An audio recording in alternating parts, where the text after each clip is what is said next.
I've spent the last 28 years of my life studying all over the world different indigenous shamanic traditions, different spiritual traditions, religions, healing modalities, virtually everything I could get my hands on. And for the 20 years before that, I'd had my own interesting experiences as a child, including near-death experiences where I was looking down at my physical body, wondering who that was, because I still felt like me, and I thought that was me. So I gained a kind of immediate and experiential knowledge of the physical and the non-physical worlds. And that, I think, is what kicked me off into my study of virtually every other culture. You know, where does this all come together? Where is it similar, okay, and universal?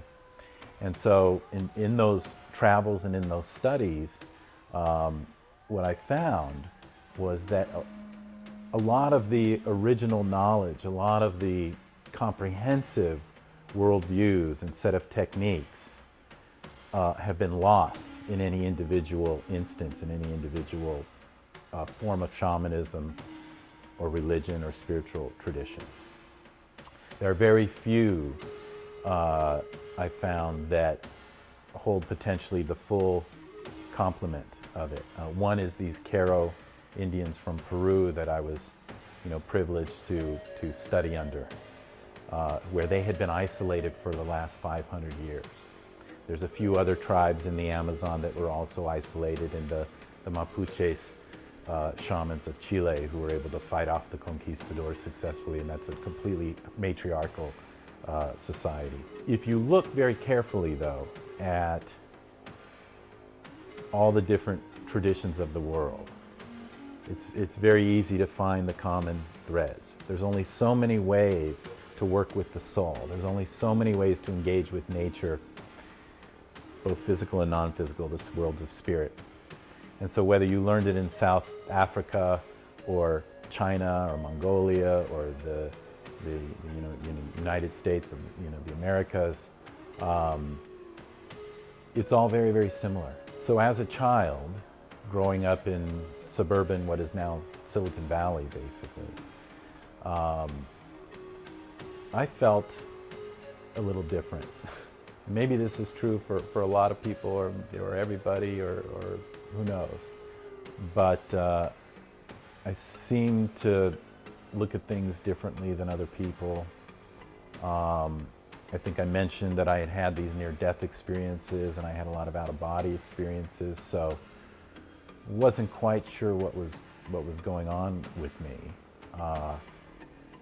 And then as I got a little bit older and I began to really voraciously read and study just physics and the world and nature and anything and everything, like I said, I could get my hands on.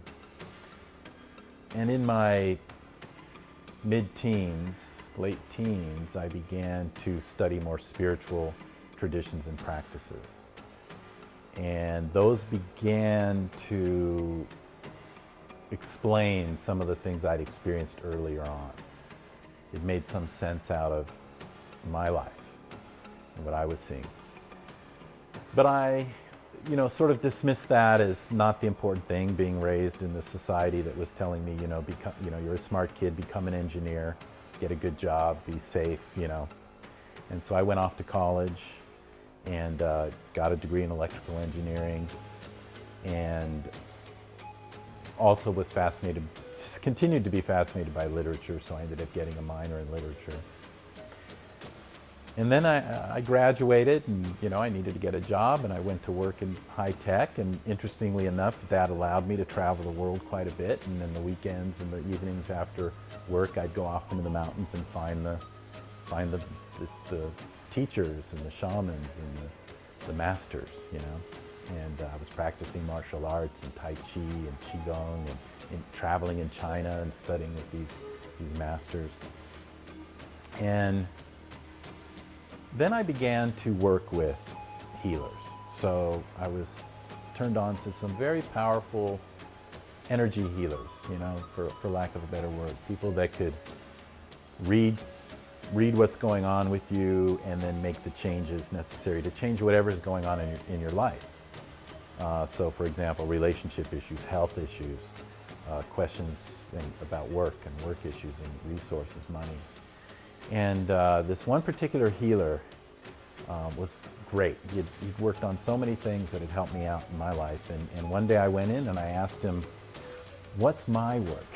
I wasn't totally happy doing the 16 hours a day in the cubicles, and I understood at that point that the ideal is to be doing work you love. I figured that out as much. And so I asked him what he thought that was, and he did his reading, and he connected with his guides or whatever he called them that gave him this extra psychic information, you might say. And he came back with the statement, you're a mediator of souls between the worlds. I had no idea what that meant. It didn't seem helpful to me at the time. He had no idea what it meant. And he said, but don't worry, it'll eventually make sense. You might pick up that piece of paper and look at it and go, I don't know. And then maybe the third time, maybe I should go check out that workshop. And sure enough, literally about 3 years after that, having read a bunch of books and different teachers, mostly in the shamanic traditions, going to some workshops, not really resonating with anybody, I finally found a person that I resonated with, this Dr. Alberto Villoldo. And I went to his workshop. I finished the book. There was one seat left in a workshop within a week after I'd finished the book, which was sort of unheard of. And as I was driving to the workshop, there were condors flying by. There were all these interesting things happening that even by then I understood were kind of signs. And I sat down in the workshop, and the first thing he said was, a shaman is just a mediator of souls between the worlds. And so it's, it hit me somewhat reluctantly. I still wasn't sure that that's what I could do, being a young blonde guy from California. I thought you had to be from an indigenous village. I still didn't know that you could learn this stuff or be capable of it. But did some of the workshop exercises, and I thought I was making some of this stuff up, that it was coming from my imagination, some of the reading and the tracking we were doing of people. And but then later found out that it was completely accurate. And that's when I learned that this gift that I had been dismissing, this ability to see, was very real. And I asked Alberto about it. I thought, I told him I thought this was the work I was meant to do, and he confirmed that and said that, yeah, I basically already have a lot of that going on, and I just need the official training, which is very, very important, so that when you do this work, it's safe for you, for your client, for, that it's efficient and it's done well. So I immediately started training with he and the Caro, and was initiated by them. And as soon as I started doing the work, as frightening as it was for me to step into that, the results were amazing. People were noticing changes right away, and so I kept showing up, and I kept learning, and I went through the complete training, which was very intense, very involved.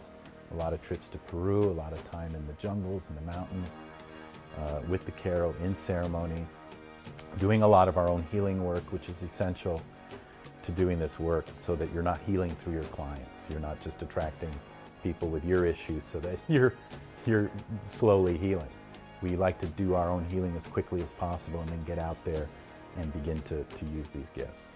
And that's what happened. I just started doing it, and everybody I saw had these amazing results, be it changes in their relationship patterns, in health issues, both psychologically and physically.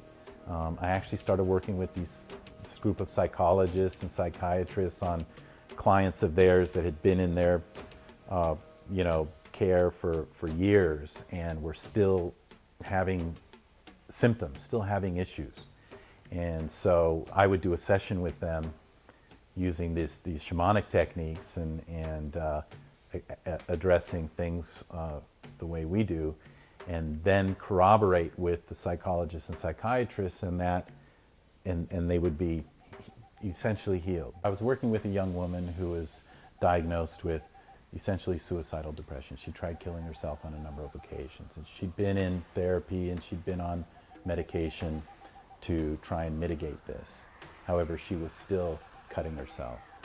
And I ended up working with her, and I found that the influence was not coming from something that happened in her childhood, which was completely understood at this point. She'd done enough therapy that anything that could have happened that would cause this was already essentially discounted. She had an ordinary childhood for the most part. But what I found in working with her is that she was being influenced by another spirit from her family, an uncle that had passed away when she was only 4 years old, that had a real connection with her, a real affinity towards her. And this uncle was troubled. This uncle was suicidal, basically, and depressed. This uncle was depressed and suicidal, was an alcoholic. And when he passed away, his spirit didn't go beyond, his spirit was somewhat trapped in this realm, and he was attracted to her. So he essentially took up residence with her. And it was his addictions, his thoughts that were influencing her decisions. And she had no way of knowing that. This is happening at such an unconscious level. And nobody else there's no other psychological paradigm that's equipped to recognize this and deal with it. But what I was able to do was literally extract that uncle's spirit from hers and heal him and heal hers and send him on his way. And immediately she was free of the symptoms. She was free of her depression. It wasn't hers in the first place. I've had a lot of really amazing experiences as a shaman. I mean, it never ceases to bring me to a place of awe. Every session I go into, I see things that have not even been captured in Hollywood movies. I mean, I see things from the past and things that people did to each other and how it affects them. And it's just, you couldn't make these things up. So in working as a shaman, I mean, we're dealing with the unknown. We're dealing with the greatest mysteries of all time. And so it's always uncharted territory. I mean, I'll be working with a client and I'll start, having experiences of energies around me, of things that are actually quite frightening, that want me to stop. And it takes a lot of courage to continue the process. So one of the things that's been interesting to me about being a shaman is, do you ever feel comfortable working in this way? And I asked my teacher Alberto once, I said, you've been doing this 30 years. Do you ever get over the doubt that any of this works or is real? And he said, no, he never has. And I get that, because these things are not coming from the normal channels of your rational mind. So when I'm working on a client, so for example, I was working on this client once, and he had just experienced the death of a friend, and he was distraught. He couldn't work anymore. It had been a year. He was just not himself at all. And as part of the process of working with him, I did what's called a soul retrieval, to go bring back that part of him that died with his friend and see if we can't make him be able to live the rest of his life. I mean, he was a young man. He was in his 20s.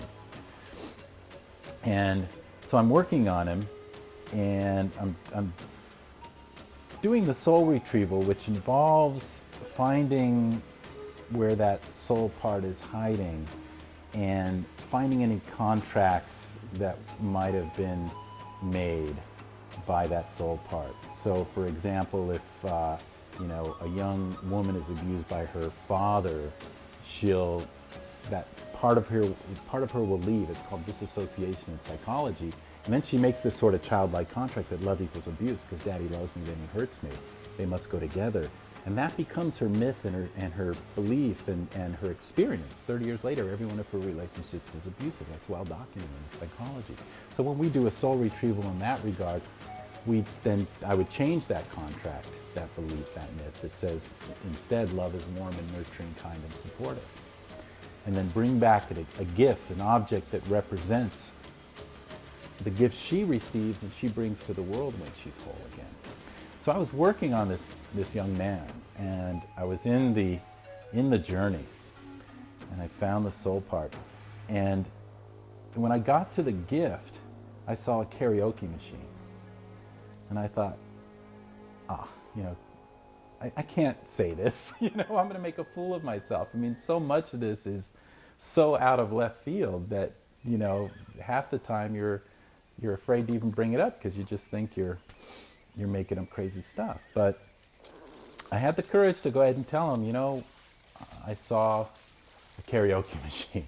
And he goes, that makes perfect sense. Me and my friend worked for MTV together. And so music was everything to me. Music and my work with it and my own expression within it was my life, was our life together before he died. And I haven't been involved in that since. And so the karaoke machine was a perfect representation of that, of his gift, of his life. And so a lot of times it's just about trusting what comes to us. And, I'm faced with that all the time. And I think oftentimes the only difference between a psychic and the rest of us is that a psychic has learned to trust what comes into their imagination and not discount it and have the courage to express it. So that's one of the biggest lessons that I've learned in doing this work, is trusting my own intuition, my own vision. So the interesting thing about being a shaman in the modern village is fitting in. It's often difficult having one foot in that world and one foot in the ordinary world. And that's something that I've dealt with. It's something that a lot of, people I know, a lot of my colleagues have dealt with. And the way that I've approached it is that, when I'm in session and someone's asking, one of the tenets of shamanism, I guess you might say, is that a person can't hear the answer to a question they haven't asked.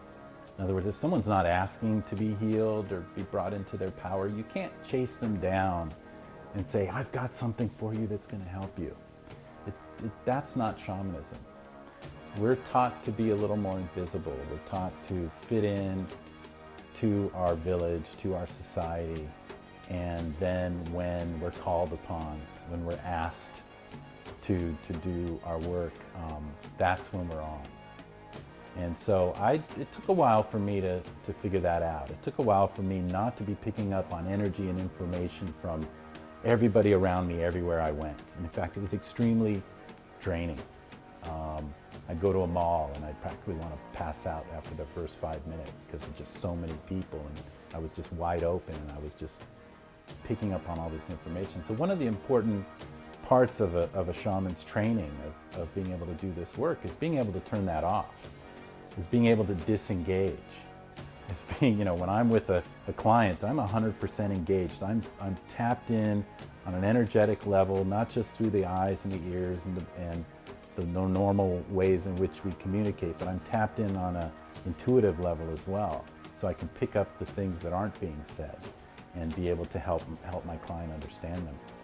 And then when we're done, I've got to make sure that I cut that. And there's actually tools and techniques that we use, like the Hawaiian kahuna break, that helps us to work mythically, which is the motions, going through the motions, which is the ritual part of it, that helps us to do that very effectively. And I just, took me quite a while to be able to get to that place of being able to, when I'm not wearing my beads and my shaman gear and I'm not engaged in a session, to just be an ordinary person, to just be living life, because that's ultimately what the the deal is here, that we came to live in this theater, in this creation, and experience the drama, experience the pleasure and the pain, the contrast. So one of the misconceptions, is that somehow you're a guru or you're a monk or you're a spiritual leader or somehow your life must be perfect if you know all this stuff and you're able to help other people, and that's just not ever the case. That's a fallacy. As long as you're in a physical body as a human, you're capable of experiencing all the experiences of human, playing all the roles. One of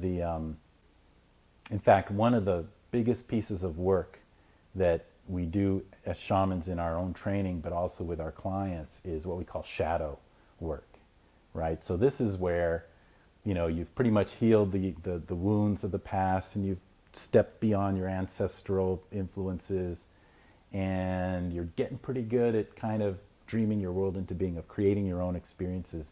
But the only thing that continues to give you experiences that you don't want would be what we call shadow. And that is a part of you that you're still trying to get rid of, that you're judging as bad, that you're trying to keep from expressing, and either consciously or not. But in doing so, you're sending a signal that's actually attracting more of it. And so it's a real paradox to be able to embrace all the parts of you in a completely non-judging way, so that you're not inadvertently creating more of it in the world. And so that's hugely important. One of the other important parts of becoming a shaman is becoming unattached to the role, to all your roles, to everything you've learned, to not confuse the teacher with the teachings. And so if I still showed up to my client's house needing to help them in order to feel valuable, it would ruin it. Because I'd be doing it for me. I'd be doing it to feel valuable. So a big part of going through the work that we go through is to actually get to this place where I feel just as valuable drinking Mai Tais on the beach as sitting and doing the work. Now, incidentally, I show up to play with my feathers and stones, and my client gets healed.